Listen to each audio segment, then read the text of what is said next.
Hello and welcome back to the channel, folks. HeirofCarthage here in Total War Warhammer 3, and we are going to continue changing the ways, and I am excited to continue this campaign with you. We have been making some really solid progress. We have captured quite a bit of territory. We have been able to use our changing of the ways. A lot of this was also via military means, but we know the past, we know the future, and the future is looking great for the Oracles of Tzeentch.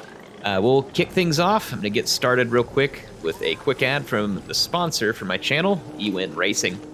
Folks, I was getting really uncomfortable in my gaming chair recently, and eWin Racing sent an offer to me to provide me with a new chair for my studio and recording sessions. I also work from home. Holy cow, this eWin Racing Champion Series chair has been amazing. It's got 4D armrest, height adjustments, premium leather, foam. I mean, this thing is great. Hubless casters. It can hold up to 400 pounds. I myself am about 6 foot tall, and this thing fits me great. I've been extremely comfortable since I've had it, and very happy to be able to tell you about their product.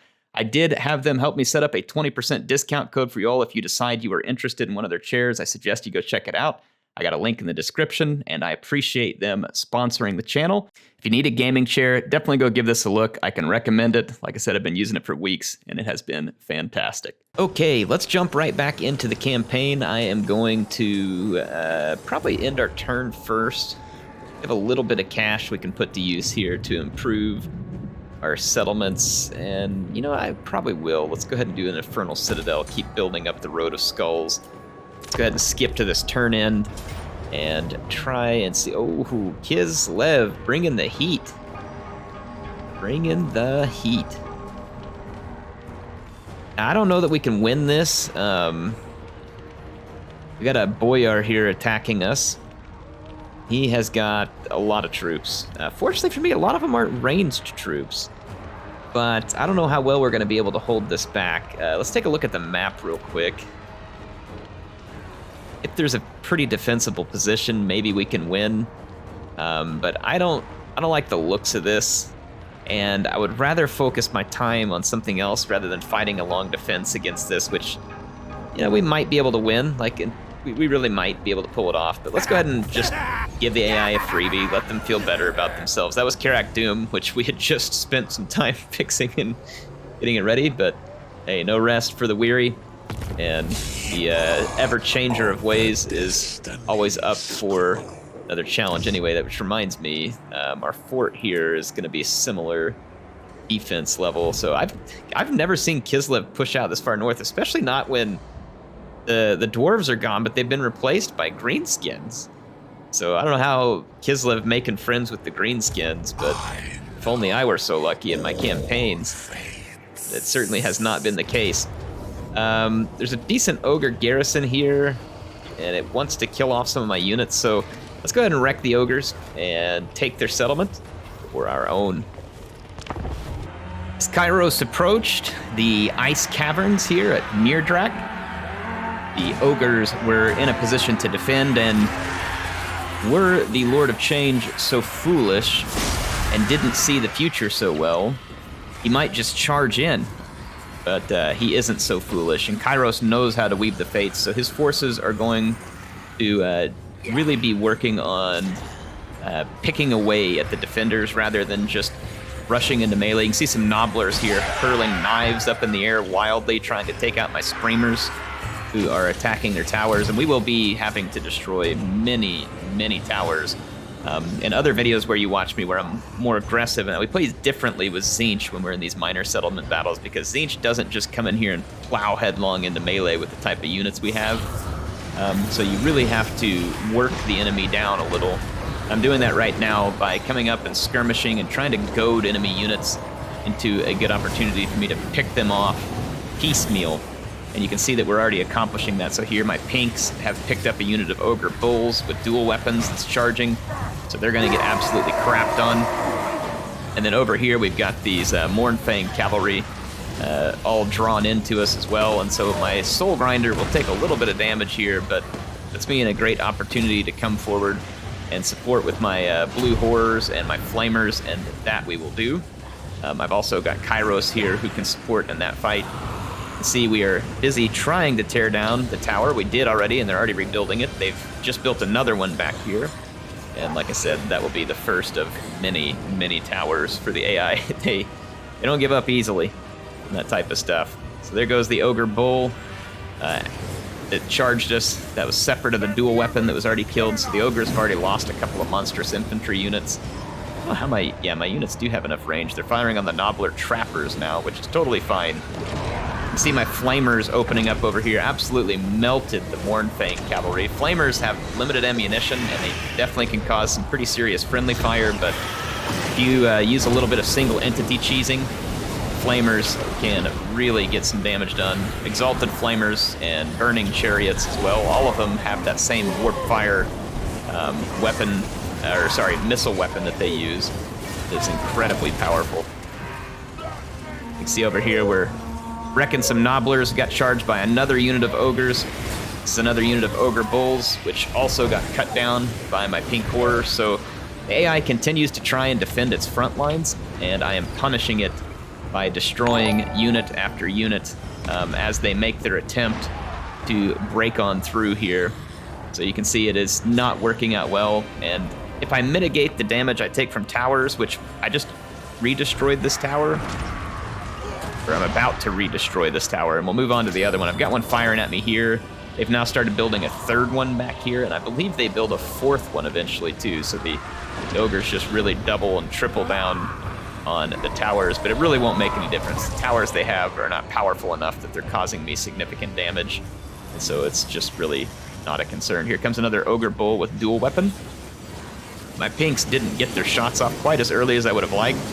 You can see how low armor units just get absolutely destroyed by the missile weapons of Tzeentch. It is quite brutal. These ones actually do get into melee, and they'll cause a little bit of damage. If they hadn't made it into melee, they wouldn't have lasted much longer, but there they go. Not much damage, it's mostly just barrier. You can see that the AI is continuing to move units. Up here they got Iron Fist that they've moved up. These are the slightly heavier units here. I think they have better melee defense, but they are still not going to be immune to Flamers. You can see my Flamers taunting them there.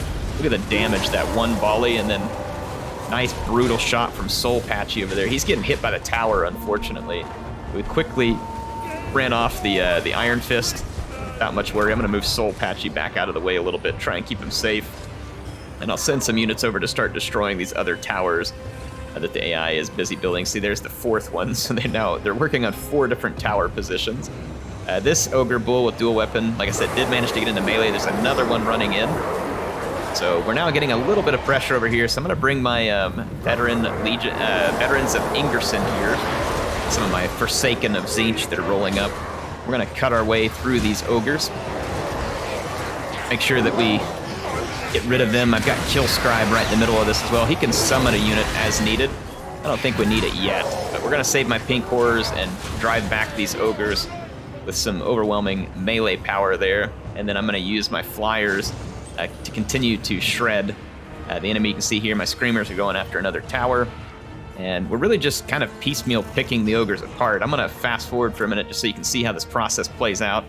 Gotten you quite a bit of cinematic view of it here, but let you see what the overall view is. You can see that they've already lost a considerable number of their troops and are about to lose the entire power bar.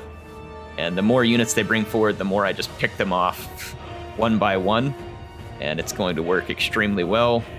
They continue to do it. I'm continuing to attack towers. My Screamers are after another one. We just destroyed that one. This tower just got re-destroyed, so the AI loses all of their defensive capability and loses the battle. All right, I had my mic muted during the battle and forgot to unmute it, so this is some afterwards commentary here that I'm going to add on top of this. So if you notice that I'm not commenting real time, it's because I am not. Yeah, I started talking to Mrs. Air and then just forgot to untick the mute. That happens. In any case, yeah, I'm taking a look here. We're going to see what else we need to conquer, and then of course we need to answer the invasion that Kislev has put together. I'm going to move Patchy further south here to the fort, and then build up his forces eventually and try and hold there because we've got pretty solid defenses at the fort. And if we get into a bottleneck, despite the fact that Kislev is going to come with some decent cavalry potential and also quite a bit of missile units, we can use the terrain and the bottlenecks in these minor settlements that CA has added to what should be a pretty solid advantage for us. So I'm gonna go ahead and move him down there, and we'll see what Kislev does next. Meanwhile, with Kairos, I feel like I need to keep the pressure against the ogres, but we don't really have a choice but to turn around and make sure that we're going to help knock out Kislev. So over here, I'm gonna do some replenishment buffing and then Renown and Feared, because that's gonna take away upkeep for my army and help further fund our ability to expand Patchy's army. I got Krang here with another upgrade. Just taking a look through to see what I feel like is going to be the best for him. Probably Tzeentch's Firestorm. In the right scenarios, Tzeentch's Firestorm is just utterly and absolutely devastating. It can get hundreds and hundreds of kills. And when right there we unlocked Greater Gate of Tzeentch for Killscribe, which means he can now summon a Lord of Change and also Blue Horrors. I'm gonna put some extra defenses at the Gallows Tree, help get it ready in case we have any rebellions. And that pretty much leaves us in a good opportunity to end our turn here without a whole lot of money left. So we'll go through and kind of see what Kislev does. They already made their move. It's gonna be interesting. I actually have not fought against Kislev much in non-Kislev campaigns, so I'd be curious to get some opportunities to go against them. They've kind of been a favorite faction of mine that I've been playing the most of in my own campaigns. It'll be fun to fight against them. Kind of a suicide attack here by the ogres coming back at Kairos. Not really sure what's driving that suicide attack. It's going to kill off my garrison army, but it's not going to kill off any of the units in my main army. Honestly, not sure why the AI decides that your reinforcing units are going to come in and entirely get killed when they weren't there to begin with. It's very strange, but whatever. Doesn't matter. Strange auto-resolve is just par for the course at these points. Do a little bit of replenishment. Got us through that turn end. We've now got a little more cash on hand. We killed some more ogres. And I'm going to have to see about moving Kairos further over to come help defend near Karak Doom. You can see Kislev came out of Karak Doom and began raiding in my lands. So I'm kind of just checking around to see which settlements I need to capture in order to get that path to the east secured. And then with Patchy, I'm going to take him out of the force march stance. Try and do a little bit of recruiting. Unfortunately for me, there's really not much I can do other than recruit some Blue Horrors and Furies. And Furies aren't going to do great against Kislev because their archers have spears and a lot of their infantry is well armored. So Furies would not be a great way to go after Kislev unless you were just trying to use them to hold chariots still or something like that. I don't know. So I want to do a teleport stance. I can't reach underground again to get to Karak Doom yet, but we're at least going to start closing the distance, and then we'll just have to hope that the settlement we just captured can defend itself against these little meager ogre armies that are left behind us. And I feel pretty confident that it will. Not too worried about it. Look at that. Cathay moving in here into ogre lands as well, so potentially may fight our way into Cathay from the south rather than going through the Great Bastion, but I don't know, we can probably fight our way through the Great Bastion just for fun as well, but it'll certainly be well defended. Killscribe gets another upgrade. He's just one away from immortality, which should be great. That way if I miss micro or something, we don't get our unit killed, which is certainly something that can happen under my control. So it looks like once again we're coming up near a turn end. I do have some money left for some buildings, so I've got an opportunity, but I'm going to go ahead and save it, and we'll see what we can do there. You can see Kislev moved up closer to Patchy and put him under siege. Fighting Kislev on open ground is kind of a no-go for Patchy, so there's a risk he could get killed here if Kislev attacks and wins the battle, but I'm certainly not going to go out with all that Griffin Legion, and you'll see that here in a moment. I'm gonna see what kind of army Kislev has. I was looking at my own garrison.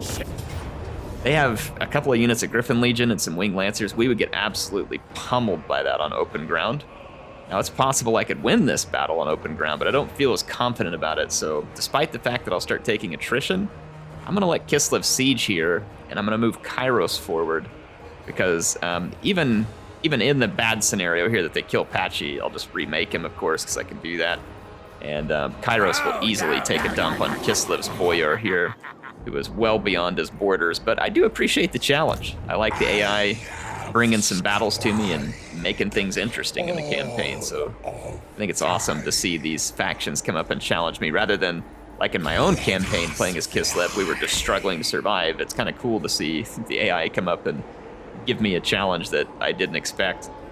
So Kairos is moving in. He can't quite reach them yet, but we can continue to build up some defenses and other key buildings in some of these provinces, just kind of checking my garrison to see how they're healing. They should be able to hold out against the ogres, and we're going to improve this town building there, or main building. Get some extra growth in that province. It also helps with barrier replen. And we have a little more money left, so I'm going to go through and select a couple more buildings to run some upgrades on, just because we can. And then I'll save a little bit of cash, just to make sure that we don't end up in a sudden situation where we're bankrupt, and then we'll end our turn and move through here, see what comes next. Wouldn't be surprised if Kislev attacks. They haven't yet, though, and I think they already rolled through the turn in. Looks like Cathay came out and did an attack. These guys won an alliance. I'll take it. Yep, Kislev did not attack, so they just maintained the siege. We'll see whether or not I'm able to reach them. It doesn't look like I would quite be able to reach them in combat, so I'm gonna have to move forward and hide in an ambush stance. And then one of two things is gonna happen. Either one, Kislev attacks and we fight them back as best we can, or we hide in our ambush, Kislev doesn't attack, and then we attack them from behind on the next turn. I wouldn't be shocked if Kislev attacked. We will have taken a couple of turns of attrition, and it'll put them in a decent position to try and kill us. But I'm pretty sure with the bottlenecks in that settlement and them being heavily cavalry reliant with that army that we can defeat them in the bottlenecks. Now we'll see whether or not my theory holds true should the time come. So anyway, just getting some more buildings situated, and then we're going to be ready to end another turn. Sure enough, here comes Kislev. They are going to attack, and so I will see you all on the battlefield, and we're going to get set up in a choke point and see if we can defend against all that cavalry. All right, Kislev is approaching in the Battle of Fort whatever this was. I'm going to call it Fort Patchy from here on out. I am getting a lot of weird frame rate drops that I didn't experience when I actually played the battle, so if you do see some kind of laggy looking frames here, apologies, but I'll do the best I can. When I'm zoomed up closer, sometimes it's not as bad because we don't have as many unit models in the screen. I have no idea what would be causing it. So you can see Kislev charging forward here with their Kosovite dervishes. These are some light cavalry, and basically I've set up all my defenses. Yeah, there goes the massive frame rate drop down to about 20 frames per second suddenly. So here's how I'm defending. Basically, I clogged up this choke point that come up to the last two capture points, and Kislev is going to have to funnel into it. And this is going to negate a lot of the strength of units like their Griffin Legion and Winged Lancers, because as they come up here and get plopped into my melee units, they're going to be shot by missile units. They can have their armor stripped because Patchy has Plague of Rust. I've got my other hero that's part of the garrison, also has Plague of Rust, and we also have Searing Doom. So here is Patchy, the changer of ways here. About to be dialing up some magic. See, I've brought in my Chaos Furies from behind in order to kind of pin in this enemy cavalry. I don't want them to be able to cycle charge, because that will do more damage to me. So you can see, basically it's just create a blob, missile attack the blob. I'm building a magic tower that will also be able to punish their blobs. There's a Plague of Rust. And then here comes one of the first bombardments I'm going to call in here for Searing Doom. So the Kislevite cavalry is being heavily punished for charging ahead full steam into my units. If I take the view off there, we've got more units. Now that was interesting. I'm going to try and diagnose this a little here. So I'm at low frame rates, take the UI off, and the frame rate jumps. I move forward, does it go back down again? The UI is doing it for some reason. I turn the UI on. Back up to this position. Yeah, there's something when the UI is on when I go into the cinematic. Well, just stay in the cinematic view. That's what you all want anyway. Yeah, that's weird. With the UI on, the frame rate crashes massively, but with it off, it's functioning well. So you can see the Boyar here trying to force his way in. He's being hit by the tower, but boy, he has some heavy cavalry. This Griffin Legion are some very tough lance-armed cavalry, but despite how tough they are, they've got a lot of units to try and break through. Cycle charging's not a great option for them. They're just going to keep getting shot. And like I said, I can strip armor with Plague of Rust, and so this Boyar and his heavily armored cavalry, which would normally on like open ground, this would be a huge threat for me because I don't have a way to control and bottleneck these units without having, you know, big lords of change and stuff like that. But I don't need it here because I can let the terrain and the map do it for me. So this is one of those situations where it's great that CA redesigned the siege maps, giving me more options on how to fight this. And I could have tried to bottle them up right at the entrances. I instead decided to bottle them up here. And this allows my units to be able to maximize on their capability against the defenders, or sorry, the attackers. And this is nice. Like I said, this is nice. Give the defenders an advantage where their units can fight the way they're meant to fight. And in my case, that means getting to expend their missile damage and cause maximum problems for the Kislevite invaders. So, yeah, going pretty darn well for me. I do have to turn on the UI. That is so weird. Like, the UI comes on and the frame rate drops by 50. So I'll have to go report this bug to CA. It's kind of a strange one. But, yeah. They get some, that was a lightning bombardment that I'd called in. That did some damage to that unit. You can see the Kislev does have some heavy sleds.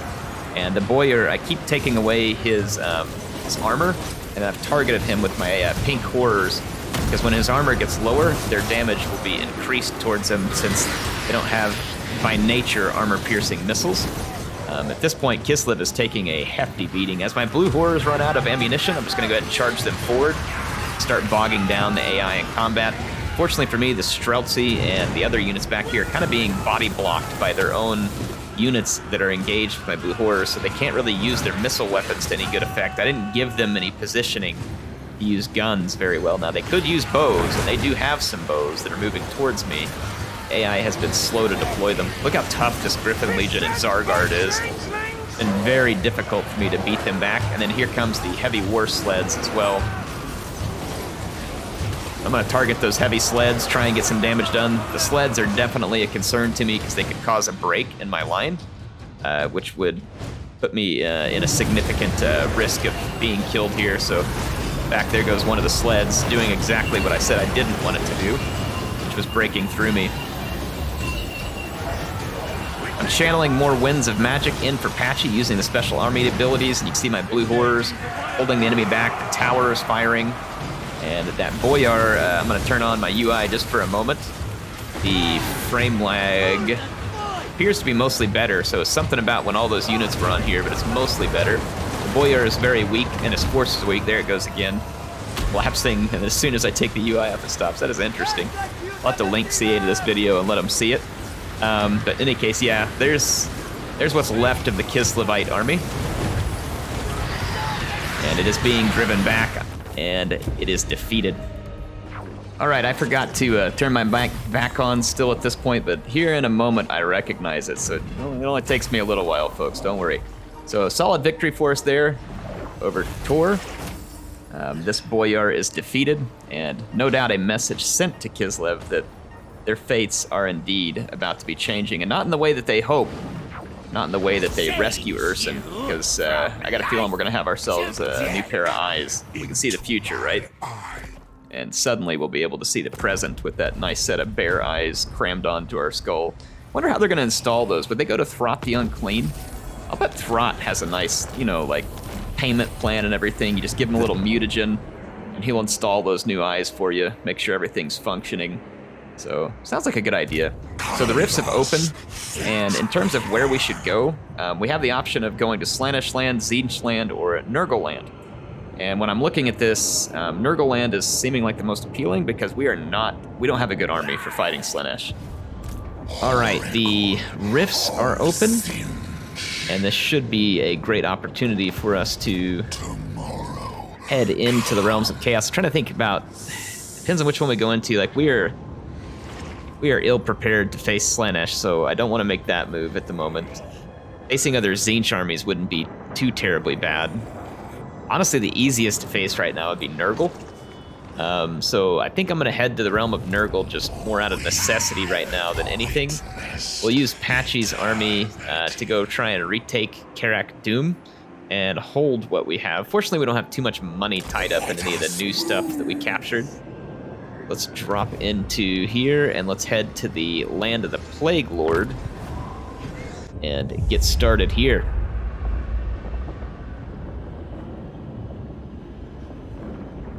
The land of the Plague Lord. Be cautious where you step in this putrid domain. Nurgle's realm is a garden of bloated flora and fauna, desperate to spread their infected spores. And at its center lies the mansion of the Plague Lord, the great sagging edifice where Nurgle himself works to concoct his greatest poxes. Guarding the mansion's gates is the Gardener, the favored demon prince of Nurgle. Destroy him to claim his soul.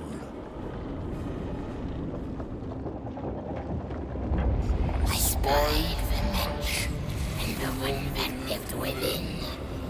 And I decay, and I withered. All right, so we have entered the land of the Plague Lord. And we started off in a really good spot there. I mean, we can go here and gain some kind of blessing. I don't know what it'll be. Well, actually, I think it just recovers our losses.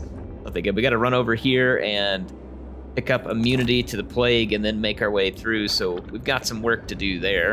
And we'll be suffering attrition all the way because 'tis the way of the land of the Plague Lord. It's just the way it goes down. Dang, like there is not great recruiting this area where I'm at, so I'm probably just gonna cheese a bunch of blue horrors and call it good.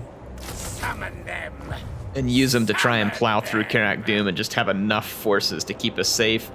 Not gonna be great forces, but they'll be something. And I went from recording one night and now I'm recording on the next morning. Our army, like my game didn't save, so I had to kind of replay our way back to the same spot, but this time when I came in through the rift, it stuck me on this side, so if you see it looking a little different, that's the only thing that's really different. Not much else has changed. Oh, greasy gold tooth here. Let's see what he wants. No doubt a meal. He wants a non-aggression pact. I don't know why I'm particularly inclined to grant that to him, or what's in it for me. It feels like very little. Let's see here. Got control of our army. We're already suffering attrition, which is expected in the good old land of the Plague Lord. We need to push forward though. We're gonna eat quite a bit of attrition while we're here. So let's go ahead and move forward and attack this first Nurgling army here. And it does indeed have a lot of Nurglings. But we've also got to deal with some pox riders and rot flies and furies and other annoying stuff. We should be okay to take this down, so let's go ahead and do that, and that'll be about all I have time for this episode. All right, the battle against Nurgle is underway. I've got Krang and Kairos unleashing wave after wave of missiles into the Great Unclean One. We are going to fix his uncleanliness problem by giving him a magic bath here, so to speak. He's going to get absolutely wrecked. So completely killed the Great Unclean One, and this is going to force the Nurgle army forward. I'm going to hit them with some bombardments, and then I've got the Cataclysmic Lightning Storm that I'm about to unleash on them as well. And you can see here the Herald of Nurgle is going to now be targeted by Krang and Kairos, and they will be able to do some pretty massive damage to him in the process. That's stupid slow motion stuff. There we go. Anyway, so I got the thunderstorm set up. Gonna come in. It's not gonna cause a ton of damage because I don't have the troops of Nurgle fixed, but it's a great way to just cause a little bit of damage. The ability to use that goes away if you don't use it, so needed to use it. So at least, if nothing else, it's going to disrupt the advance of Nurgle. And now I'm gonna back up and get ready to take on Nurgle's main line. As I back up, I'm just going to come within support firing range of my pink horrors. That way my leaders can stay up front and continue to rain some magical death onto the Herald of Nurgle, who's leading this army. And they are indeed about to fire on him again with their magic missiles. I was just focused over here on this other flank where I think it's like 3 units of Nurgle's Furies came in and attacked my right flank. However, we are able to beat it back with relatively little issue.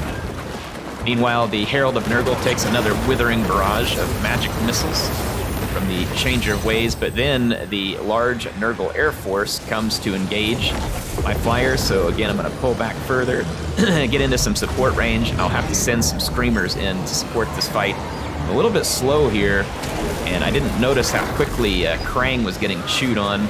I did summon a Lord of Change to do a little bit of support, but I actually end up sending him after the Herald of Nurgle rather than just getting into this fight. So unfortunately for Krang, he kind of gets left alone here. And between that poison, the Curse of the Slug, he ends up getting wrecked here. And before I even noticed it, it was too late for me to do anything about it. So Krang is going to get wounded in the middle of this combat. I'm going to go ahead and hit play there.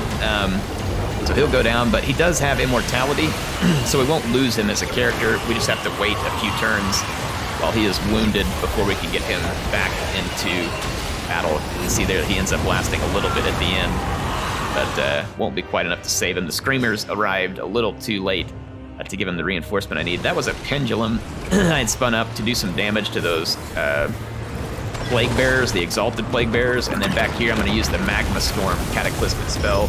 These are Exalted Plague Bearers who are trying to get in position to use their devastating missile weapons. So I was able to devastate them instead, and the summoned Lord of Change has done some excellent work. So look at this. Krang died and then landed in a Tzeentchian T-pose. I'm going to have to take a picture of this. Now, this is classic. All right, so he landed in a Tzeentchian T-pose after falling off of his chariot from the sky.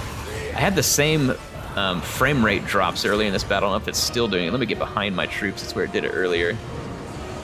It's not doing it now, but there's a weird frame rate drop that's being caused when the UI's on. Like I said, I have to report it to him, but it's another battle victory for us, this time against Nurgle.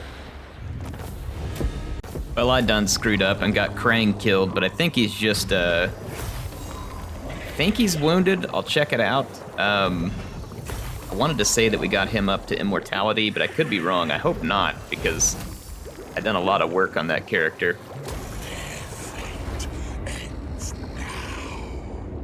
Let's take a look and see. Yeah, he's wounded, so we're good. We'll get him back. So air screwed up, but screw up that we can undo, given an opportunity. My global recruitment pool is full right now, so I can't really pull anything in, but I can do some healing and then try and continue. We've got a long path in the realm of the Plague Lord here, so we're gonna have to stay after it. Hope y'all enjoyed this episode, though. It was a busy one. Got quite a bit of action in. Patchy got his first battles. We had a lot of good stuff go down here. I almost wonder, we get Regrowth and Shield of Thorns, but it replaces Treason and Tzeentch's Firestorm.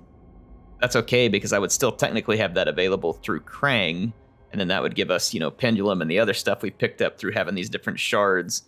So I'm feeling pretty confident that that's what I would like to have here. Screamers, Furies, Forsaken. We definitely want to improve our Forsaken as well. I'm going to do that first, because honestly, the healing need isn't too great, because we should be using our barrier properly. And I think that's really a screw up on my part. How about Killscribe? He's now immortal, and he can summon a Lord of Change, so tell you what, that's a great way to end the episode too, with our immortal Killscribe. Hope you all enjoyed it. HeirofCarthage signing out for now. I'll see you soon with some more action in Total War Warhammer 3.